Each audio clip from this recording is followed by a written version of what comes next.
Love is patient. Love is kind. How many of you use that scripture in your wedding? There's a few hands. How many of you have heard that scripture in a wedding somewhere? Yeah. It's a sweet one. Maybe some of you are going to have some memories of a service that you've been to. Feel free to just grab your sweetheart's hand during this service in the first half. In the second half, when we get to that love is irritable part, don't look at them. Don't sneak a glance. What's going on there? There is a reason that those words are so popular. They feel so evocative for love. And at a time in our culture, that wedding service is the premier celebration of love in our world. So we choose the highest language we can. And yet, when I help plan a wedding, which I do kind of often enough, I tend to steer couples away from 1 Corinthians. It's so popular, maybe it becomes routine to some of us, that I want to encourage people to think deeper about the sacred quality of love that they're about to enter into, the sacred quality of love that has drawn them together. God knows couples have a million decisions to make when it comes to planning a wedding. I don't really want to add one more, but I want them to think about the service, the worship service, at least as much as they think about what wine to serve at the party afterward, which is also important, of course. So Stacy and I, when we got married a couple, 2.5 years ago now, we chose John 15. I am the vine, you are the branches, love one another as I have loved you. That was a few different verses in John 15. And we decided to plant little vine seedlings, little vine plants at the service because both of us like to garden. We wanted it to be interactive more than just words, so we literally planted things. So I grabbed a little pot with that, and I put the little thing in there, keeping it away from my nice new suit, and I put that seedling in there, and I said, honey, this wedding has been a lot of work to plan. You know, there are a lot of work to plan, but we can't elope now. It was a cantaloupe seed. You get the joke? Cantaloupe? Yeah. So she responded and she said, well, honeydew, you want to marry me now? Yeah, the couples who pun together have fun together. I also made sure there was a really nice Beaujolais down at the base whenever we could come down. But as much as I've urged other couples to think about where their love comes from, we tried to make our commitments as serious and as silly as we felt like we were. Now, whether it's John 15 or 1 Corinthians or poems from Khalil Gibran, or I even once did a wedding where we talked about quantum physics. That was an unusual one. But I've officiated weddings that are so very much religious and some that are totally secular. I've done a lot of Christian weddings. I once did a Jewish wedding, Mazel Tov to Ben and Jess. I was a rabbi for a day. It was a great experience. I didn't get the hat, though. I've done weddings where we added a prayer just for grandma. That happens a lot in weddings, actually. We just throw one in there. And I've done weddings where the couple planned their date based on their astrology sign. So that's also, they pick their dates. I've officiated weddings on a Broadway stage. I did one last autumn on a beautiful Greek beach. I've done several in the backyards, beautiful backyards of a parent in there. I officiated a wedding where we've had a dog as the ring bearer. Some of you have seen that. And I did one once where the child at the end released a holy chicken, kind of like a dove. That one literally had a shotgun with the family portraits, so you get a sense of that wedding. I have officiated weddings with oppressively loud organs going on, all that noise. And I've done one where, as part of the vows, we all danced to a Pitbull song. I don't know what Pitbull song really belongs in a wedding, but that one didn't work out, so maybe that was an indicator. I officiated a wedding for 2 homeless folks who met on the streets and lived in some campgrounds for a long time. Their friends for the reception brought Mountain Dew and chicken wings, and they went back to the campsite to have their honeymoon in a tent. And exactly 1 month before that, I officiated a wedding with billionaires and movie stars and models. You will not find a story or a picture of it on the internet because of NDAs, but let me tell you, that was a heck of a party. I have officiated so many, and most of those weddings, this is what happens. I take some time, I write some things, I come up, I present, and nobody pays a dang word of attention to what I say. That's kind of the beauty of weddings in one way, because people love people more than they're loving the concept of love itself. And even if I am there, I'm there to sanctify this moment. I'm there to give this spiritual grounding to the experience that everyone's having. And for me, what that means, the most fun part of that service is to be right next to those two people and to see both of their eyes, both of their faces when they finally look at each other and say the I do's. You see them from over there. If you're on the best man and the bridesmaids, you get to see the other side over there. But I have this honor of seeing the emotion just dripping off their face when the world changes for two people in love.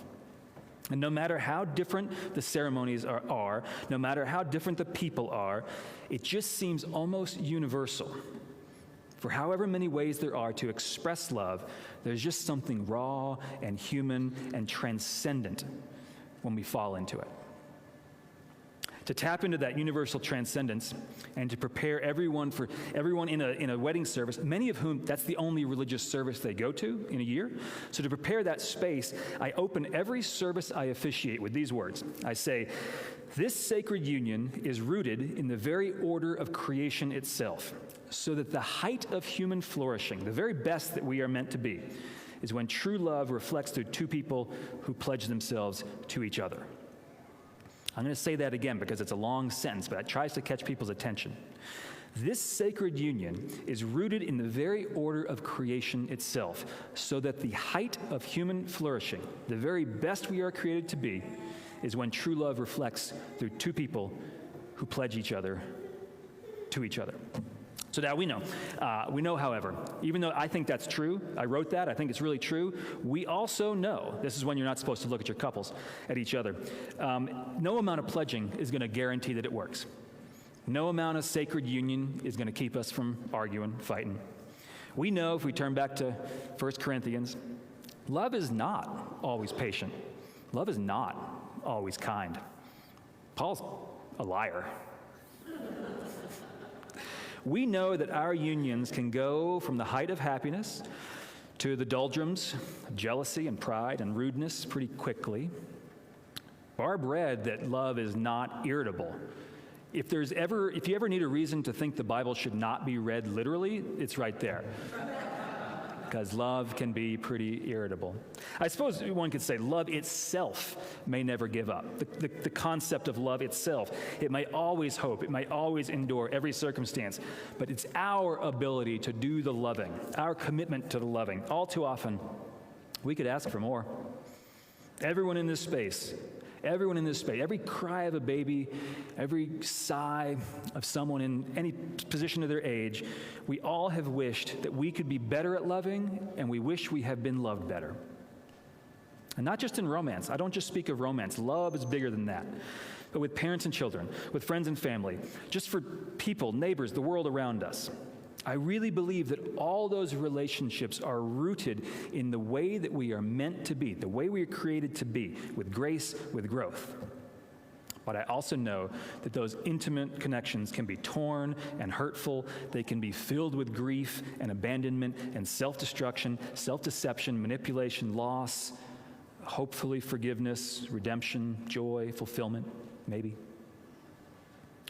When Paul wrote this collection of letters to the church in Corinth, his point was neither idealistic nor naive. He was definitely poetic in framing love as this grounding principle for so many contexts.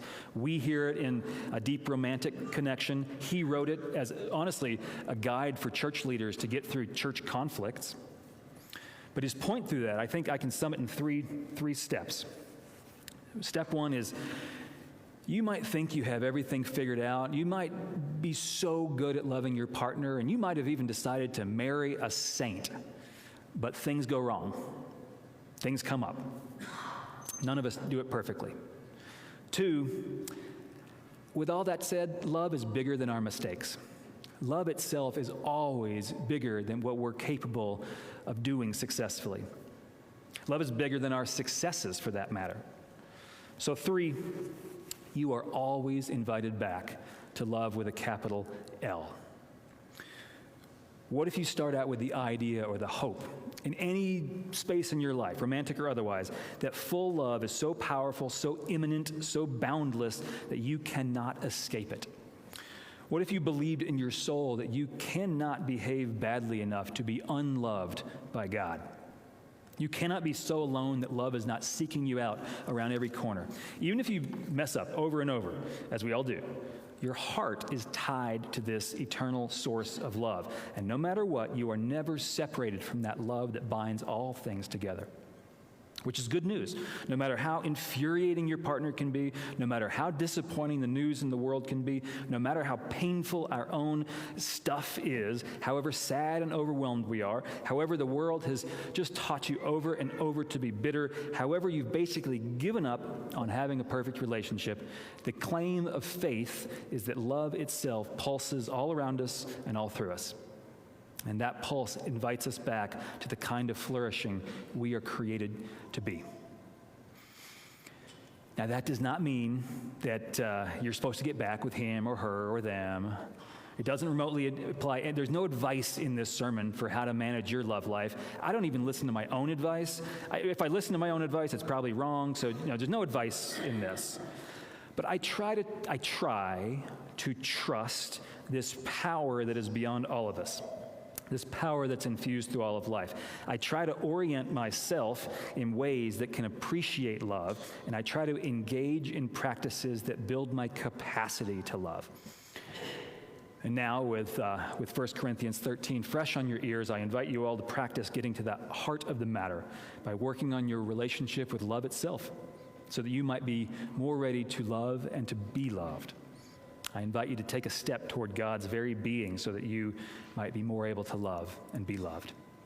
May it be so.